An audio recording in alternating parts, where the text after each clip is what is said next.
Part 43. Setelah Sang Cui Gae tahu tentang operasi penyerangan pembalasan terhadap Istana Pacheon, dia pun datang menemui ketua sekte pengemis, dan ketua sekte pengemis yang bernama Huan Chung.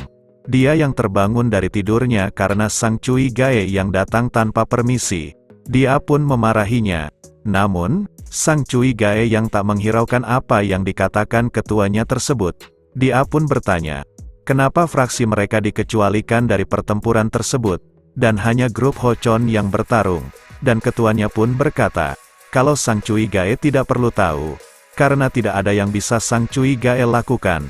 Kemudian, Sang Cui Gae berkata kembali, kenapa para pemimpin tidak mengutus dirinya untuk pergi dalam peperangan tersebut?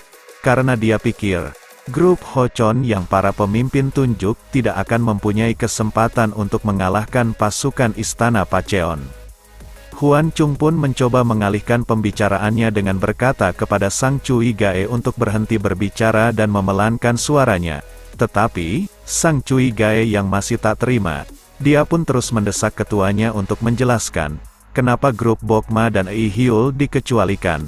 Dan Huan Chung yang mencoba untuk menutupi kebenaran yang telah para pemimpin diskusikan, dia pun berkata kalau dia tidak tahu, dan karena tingkah laku dari masternya tersebut, Sang Cui Gae yang menyadari kalau ada yang disembunyikan, dia pun mengumpat para pemimpin koalisi Murim dengan sebutan sialan, dan ketika Huan Chung bertanya kenapa Sang Cui Gae berkata seperti itu, Sang Cui Gae sambil meninggalkan tempat tersebut, dia berkata untuk tak menghiraukan apa yang barusan dia katakan, dan setelah Sang Cui Gae meninggalkan tempat tersebut, Huan Chung pun berkata, kalau apa yang dikatakan oleh Sang Cui Gae memang ada benarnya, sehingga membuatnya merasa khawatir, kalau semuanya tidak akan berjalan dengan sesuai rencana, dan ketika Huan Chung berkata kalau rencana mereka harus berjalan dengan baik, Sang Cui Gae yang menguping di luar ruangan, dia pun datang kembali dan mempertanyakan apa yang dikatakan oleh masternya tersebut,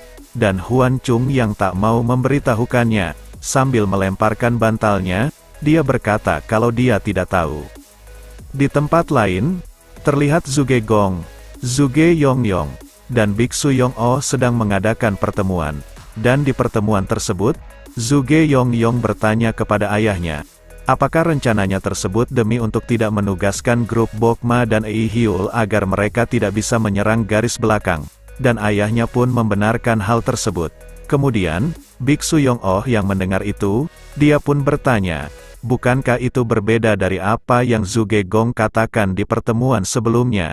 Dan Zhuge Gong pun berkata, kalau mereka ingin meminimalisir kerusakan sebanyak mungkin, mereka harus menghindari pertarungan garis depan. Zhuge Yongyong pun berkata, bukankah strategi tersebut pernah digunakan sebelumnya? Dan karena hal tersebut, Zhuge Yongyong bertanya-tanya, apakah pasukan Istana Pacheon tidak akan menyadarinya? Karena kalau mereka menyadarinya sehingga membuat pasukan terpisah, Zhuge Yongyong berpendapat, kalau mungkin itu akan menjadi kesempatan emas bagi pasukan musuh, dan Biksu Yong-o pun merasa khawatir dengan hal tersebut. Tetapi, Zhuge Gong yang sudah memprediksi hal tersebut, dia berkata kalau dia sudah memberitahu pemimpin Li Songjin untuk menghindari pertarungan 1 lawan 1 dan mundur saat waktunya tepat, serta berkata kalau peran yang mereka emban, adalah untuk membuat bingung musuh dan membuat mereka menyebar. Lalu, Biksu Yong-o bertanya, bagaimana jika para musuh semua memfokuskan pasukannya di tempat tersebut? Dan Zhuge Gong pun berkata, kalau hal itu terjadi, itulah yang dia inginkan, dan karena Zhuge Gong sudah memasang perangkap, dan jika mereka benar-benar datang, Zhuge Gong berkata kalau mereka bisa mengalahkan para musuh tanpa perlu susah payah. Di sisi lain, Sang Cui Gae yang merasa kesal pun melampiaskannya merusak pepohonan di tempat pelatihan, dan Goak Geom Miung yang melihat itu, dia pun berkata kepada Sang Cui Gae untuk menghentikan tindakannya tersebut, serta di sisi lain, orang yang dikenal dengan nama Yang Namsul dari fraksi diancang, sambil melemparkan sebotol kendi air beralkohol, dia berkata kepada Sang Cui Gae untuk menenangkan pikirannya dengan minuman tersebut, dan setelah meneguk minuman tersebut, Sang Cui Gae pun berkata, kalau dia mungkin akan bisa menenangkan pikirannya dengan minuman tersebut. Ketika melihat minuman tersebut akan dihabiskan oleh Sang Cui Gae, Yang Namsul pun berkata, apakah Sang Cui Gae tahu tentang alkohol yang ia minum? Dan Sang Cui Gae, dengan santainya dia berkata kalau minuman tersebut adalah minuman yang seperti biasa ia minum, tetapi, Yang Namsul berkata, kalau minuman tersebut adalah alkohol yang ia buat selama 10 tahun dengan menggunakan buah persik kualitas terbaik. Dan Sang Cui Gae yang mendengar itu, dia berkata kepada Yang Namsul, kalau selama kurun waktu tersebut ia pergunakan untuk berusaha dalam seni bela diri.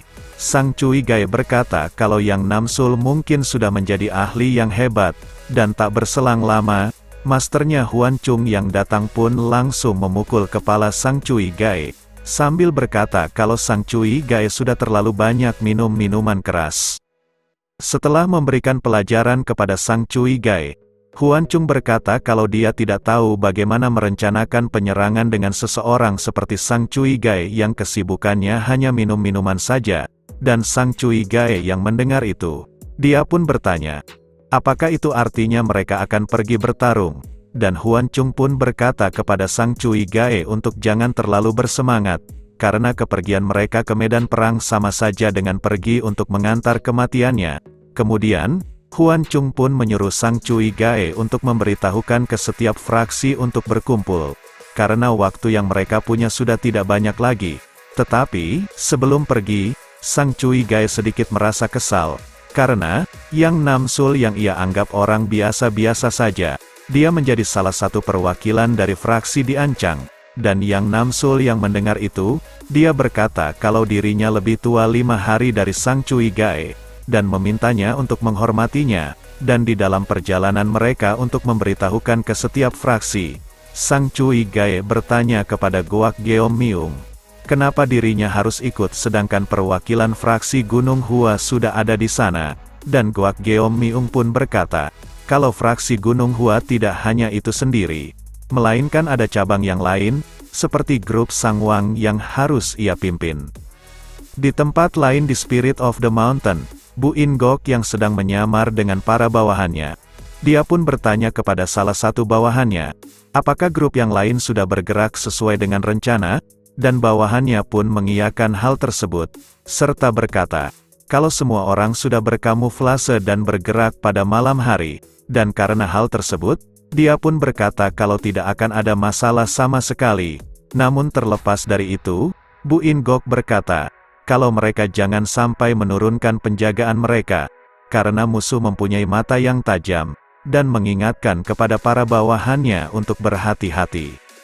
Bu In Gok yang tak mau kalah dengan grup Blood Shadow, dia pun memerintahkan bawahannya untuk bergerak cepat, tetapi, bawahannya tersebut berkata, kalau mereka tidak akan pernah kalah dari grup Blood Shadow yang membawa semua kekuatan mereka.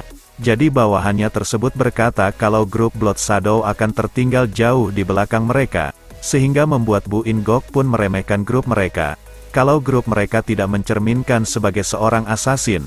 Namun, tak berselang lama, Bu In Gok yang melihat seseorang di depan mereka, dia pun memberikan isyarat kepada para bawahannya untuk berhenti, dan diketahui, orang yang ada di depan mereka adalah So Mun dan yang lainnya.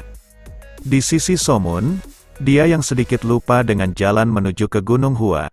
Dia pun mengira kalau jalan yang benar adalah jalan yang mengarah ke arah kiri. Tetapi, kakeknya So Mun berkata, kalau So Mun sudah ketiga kalinya berkata seperti itu, namun masih tetap tidak menemukan jalan yang benar, dan di sisi Bu In Gok dan pasukannya yang sudah bersiap-siap untuk membunuh So Mun dan yang lainnya, Bu In Gok pun menyuruh mereka untuk jangan membuat keributan, karena dari penampilan yang ia lihat, Bu In Gok berpendapat kalau So Mun dan yang lainnya hanya seorang warga biasa.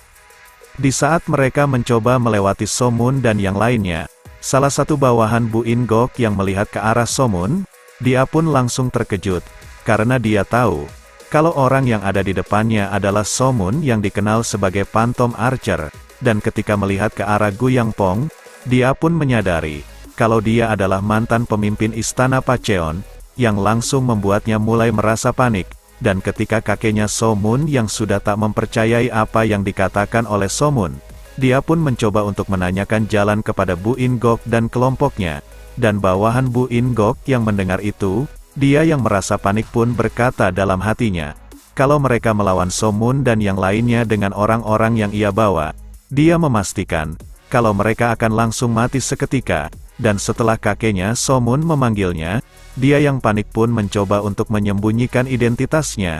Dan setelah kakeknya So-mun bertanya tentang jalan yang harus ia ambil untuk keluar dari gunung tersebut, bawahannya Bu In-gok itu pun berkata, kalau kakeknya So-mun harus mengambil jalan ke arah kanan. Dan setelah berjalan 12 km, dia berkata kalau kakeknya So-mun akan bisa keluar dari gunung tersebut.